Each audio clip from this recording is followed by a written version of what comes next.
অবশেষে 8 ঘন্টা আটক থাকার পর মুক্তি পেলেন চাকরিহারা শিক্ষক নেতা সুমন বিশ্বাস। হুগলির মগরা থানা থেকে প্রায় 8 ঘন্টা আটক থাকার পর মুক্তি পেলেন চাকরিহারা শিক্ষক আন্দোলনের নেতা সুমন বিশ্বাস। থানার বাইরে বেরিয়ে তিনি রাজ্য সরকারের বিরুদ্ধে তীব্র ক্ষোভ প্রকাশ করেন এবং আন্দোলন চালিয়ে যাওয়ার অঙ্গীকার করেন। সুমন বিশ্বাস বলেন, আমরা চাই সব যোগ্য শিক্ষকের চাকরি থাক, এর জন্য লড়াই চলবে।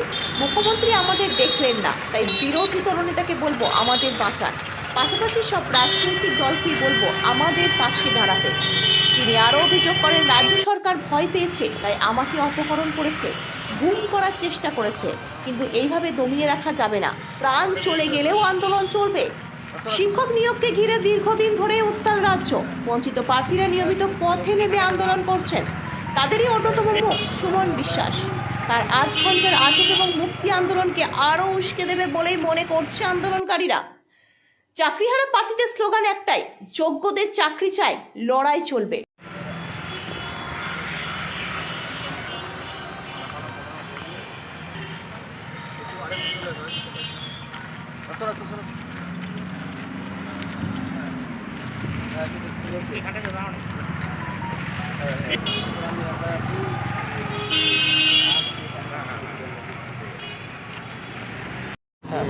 আজকের আন্দোলন হিংসাত্মক হতে পারে, পুলিশের উপর আক্রমণ হতে পারে, না আন্দোলনটাও করতে পারলেন না, কি বলবেন? এটা শুধুমাত্র আমাদের আন্দোলনটাকে ভেঙে দেওয়ার কৌশল।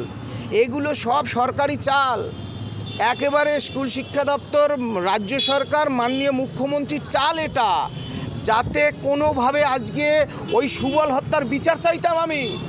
আজকে আমি চিৎকার করে বলতাম, চাকরি চোর নিপাত যাক, নিপাত যাক, চাকরি চোর সরকার বাংলা থেকে দূর হটো। আমি বলতাম 10 বছর পর কেন পরীক্ষা দেবো, দিলে কেন এসএসসি 2016 সাল, কেন নট স্পেসিফিক্যালি টেন্টেড আর অল ডিজেবল কেন হবে না, এইসব চিৎকার করে বলতাম।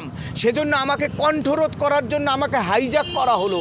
কিন্তু চাকরিহারা শিক্ষকদের যে আপনাদের যে সংগঠন আছে, অন্য যে আরেকটা সংগঠন আছে, তারা বলছে যে না, এরকম কোনো কিছু তো আমরা যোগ্য শিক্ষকেরা তারা ডাক দিই। দেখুন, তাদের যে মঞ্চ, তারা মঞ্চগতভাবে বলেছেন, তাদের আরও অনেক বক্তব্য রাতে সারাদিন ধরেও আপনারা দেখেছেন। সুতরাং এইটা একটা চালানোর চেষ্টা করা হচ্ছে যে তারা নেই।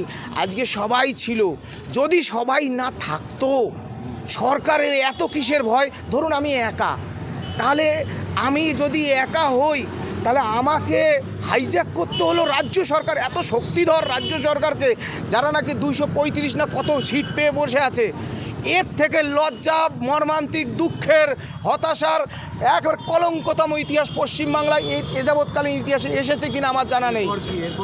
এরপর আন্দোলন আরও তীব্রতর হবে, আরও তীব্রতর।